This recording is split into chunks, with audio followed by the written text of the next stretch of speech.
Assalamualaikum warahmatullahi wabarakatuh. Kembali lagi di channel Ilhamuddin Sirait Tutorial. Nah, pada kesempatan kali ini saya akan berbagi konfigurasi dari produk Cambium, yaitu Cambium Force 300 CSM.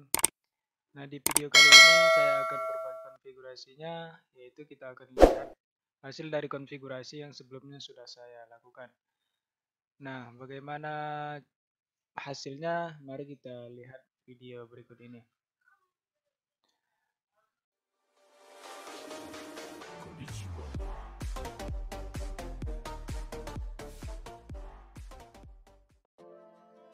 Nah, di video ini teman-teman, jika teman-teman ingin login pertama kali saat alat ini pertama kali dikonfigurasi, alat ini mempunyai dua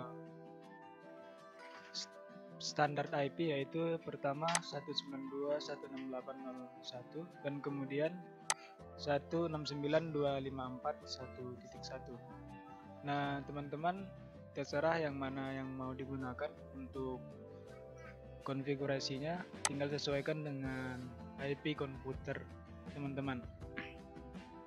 Nah, selanjutnya kita lihat di web browser.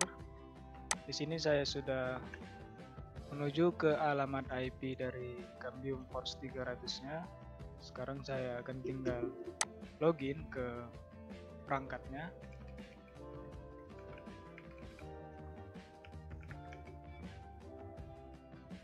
Nah, di sini bisa kita lihat teman-teman, produk ini sudah terkoneksi sebelumnya karena sudah saya setting. Nah, ini adalah tampilan status dari Cambium Force 300. Nah, untuk instalasinya, ini adalah instalasi dari quick setupnya, tapi di sini saya jarang gunakan. Saya lebih suka melalui dari konfigurasi ini. Yang pertama itu di bagian radio, teman-teman. Di sini ada pilihan access point dan subscriber modul.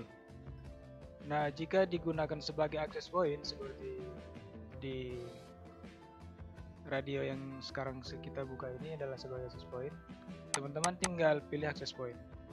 Nah, kemudian di menu kedua ada juga pilihan lagi apakah mau digunakan sebagai apa.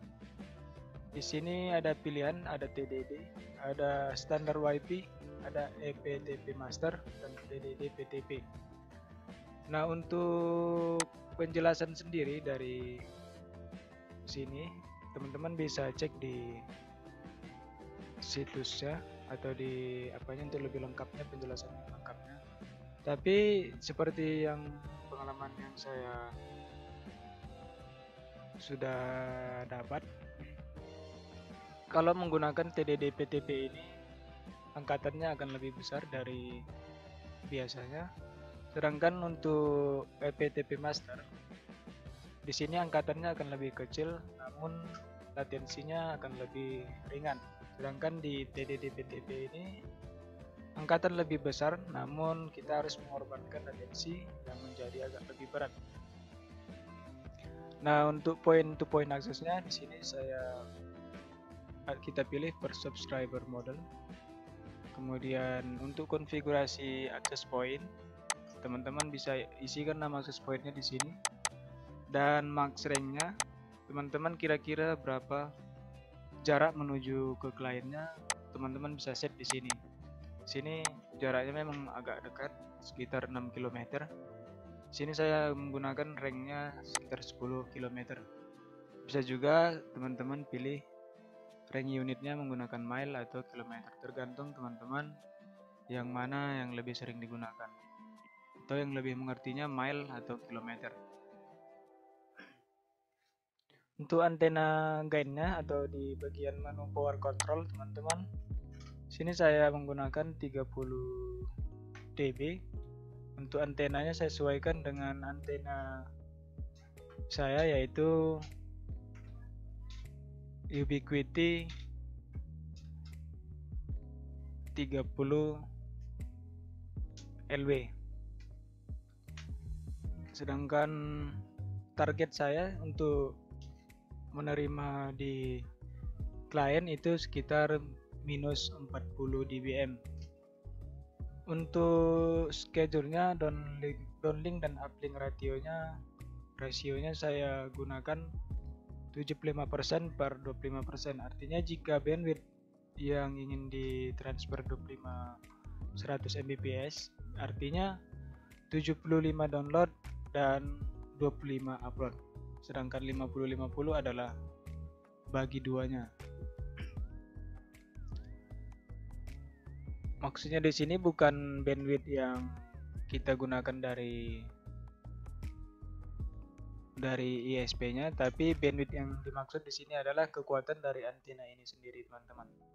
Karena di Force 300 ini maksimum angkatannya adalah 300 Mbps upload dan download. Jadi kita tinggal pilih yang mana yang akan dibesarkan.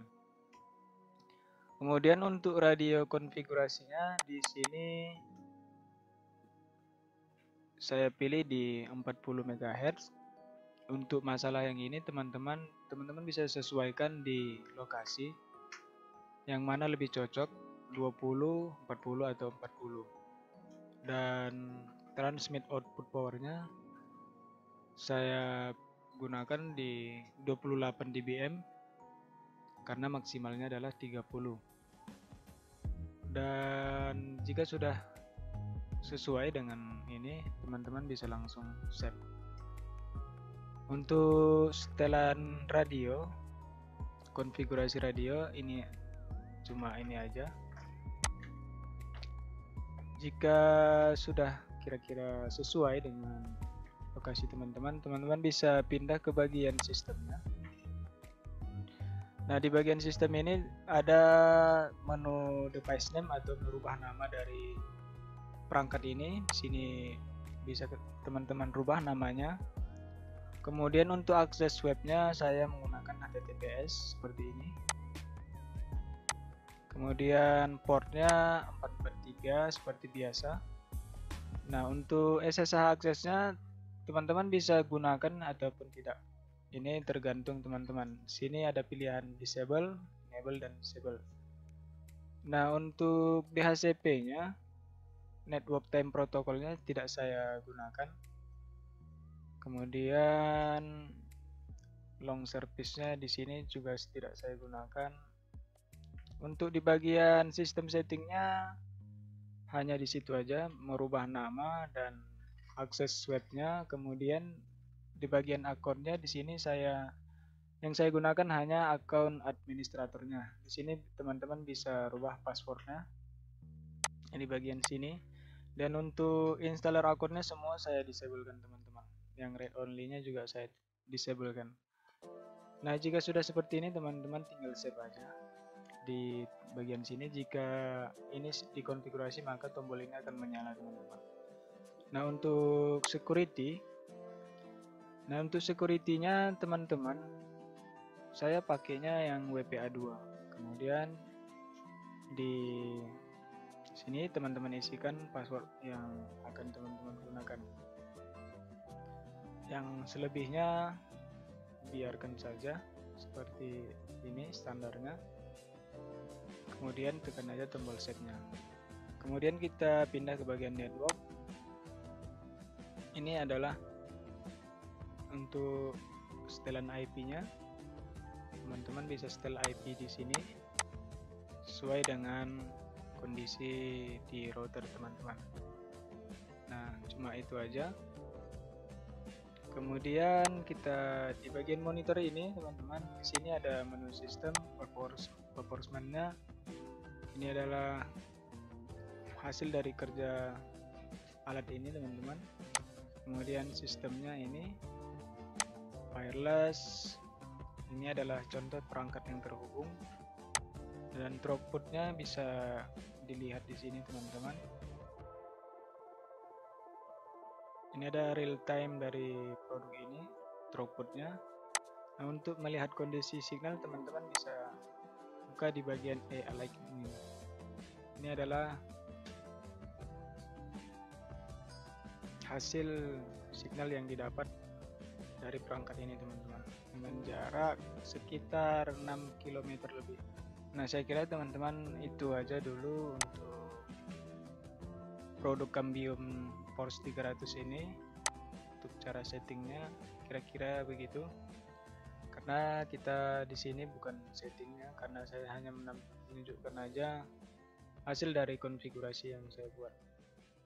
Nah, sekian dulu teman-teman. Assalamualaikum warahmatullahi wabarakatuh.